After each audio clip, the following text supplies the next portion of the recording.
Port health is an important entity because it plays a big role in protection, prevention, and reducing the spread of infectious disease from one place or from one country to another. We know where people are coming from by using passenger manifest, but also we are using this passport control from the airline. According to International Health Regulation 2005, nowadays we are doing surveillance.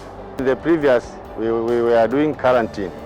By surveillance, we get this information prior. This passenger are filling this surveillance form while on board, and they submit to Port Health before the passenger are going for immigration control.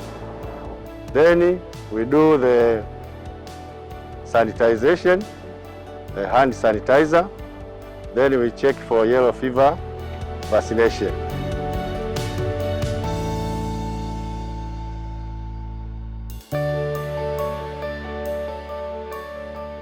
Port Health Services Unit has a mandate to work through officers who are deployed at points of entry to protect transmission of diseases that can be communicated through trade and travel.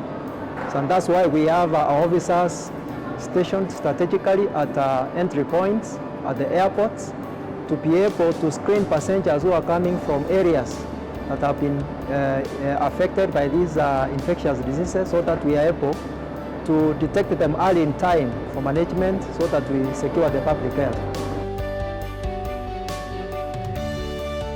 We have two levels of screening for entry of passengers. One, we have the high-risk gate for any pandemic that occurs. Then we have another level for the endemic diseases that we do. All those passengers that are coming from the pandemic areas and its neighboring countries or neighboring states, all those flights passengers pass through the high-risk gate. We do three procedures: temperature measurement, visual examination of the passenger as he comes in to meet the officer. Then number three, we also do this surveillance tool, which is a surveillance form, which they fill, they do a personal declaration, and give information as part of the surveillance form. From the assessment of the three, if you qualify for the three, you are allowed to come in.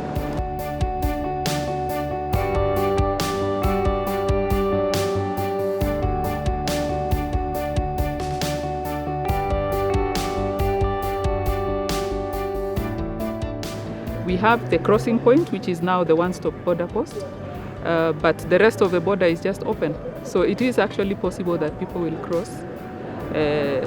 Goods or small trucks will be able to move across the border without detection in some instances.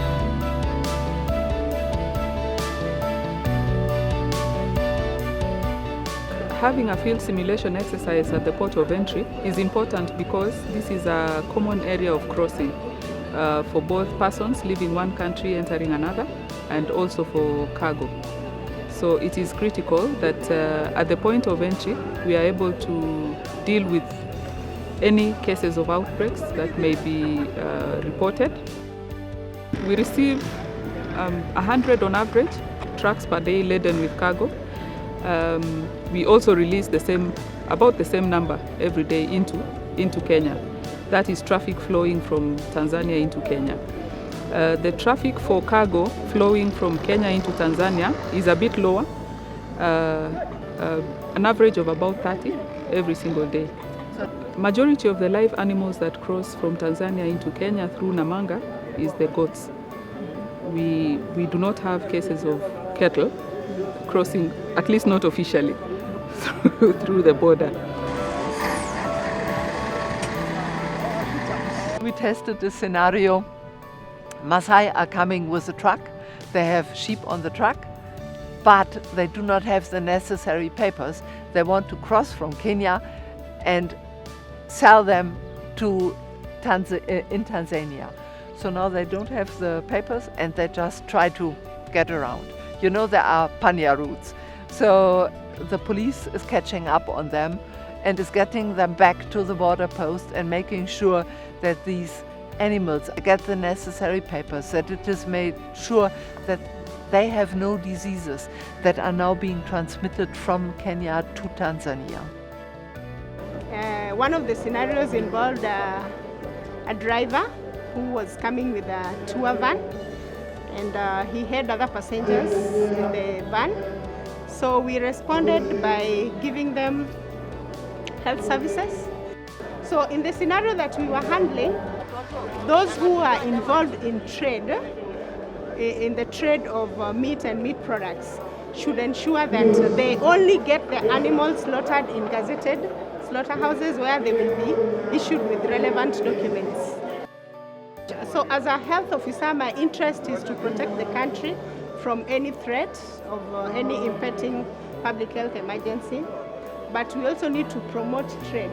So our mandate is to give information to the relevant authorities like trade so that they can put relevant measures to sensitize the community whenever there are outbreaks and put measures that will mitigate further spread, but at the same time do not inhibit trade.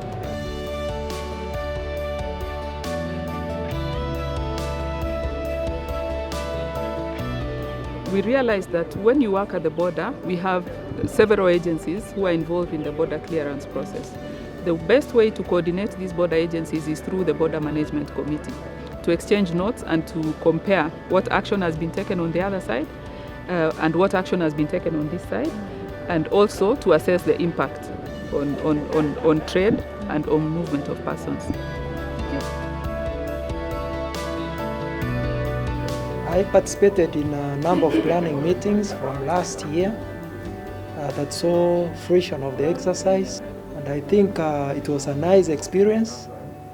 The most important lesson is that we need to be prepared all the time, because you are expected to demonstrate professionalism when you are responding to these emergencies, such that you are secure and you also secure the public health. We feel better placed to respond. But again, also, as a takeaway is that we need to continually reorient and train our workforce such that they are prepared to detect some of these events in good time for response to secure the public health. Yes, we need to work closely with our counterparts, including the Kilimanjaro, by sharing information, because information is power. If we have information in good time, then we can be able to prevent some of these public health threats. These kind of exercises need to be undertaken more frequently so that we keep checking the systems that we have in place, because times change, diseases change. The more we repeat such kind of exercises, we will be more prepared to deal with any emerging issues should they arise. What I would recommend is that all agencies need to work as a team, and there is need for proper coordination so that if any organization identifies any product, especially of public health interest, that might pose a threat to the country, then the information needs to be shared as quickly as possible so that quick response is triggered. It is true. This exercise kind of rightly fell on the shoulders of the people and persons who worked at Namanga. But I think we carried that burden and executed it to the best of our abilities. It was extremely well executed the way we had planned. For me, because I was sitting in the planning committee, I think I'll tick most of the boxes that we met the objectives that we wanted to undertake. But I think most of us are proud of having been part of that historic moment.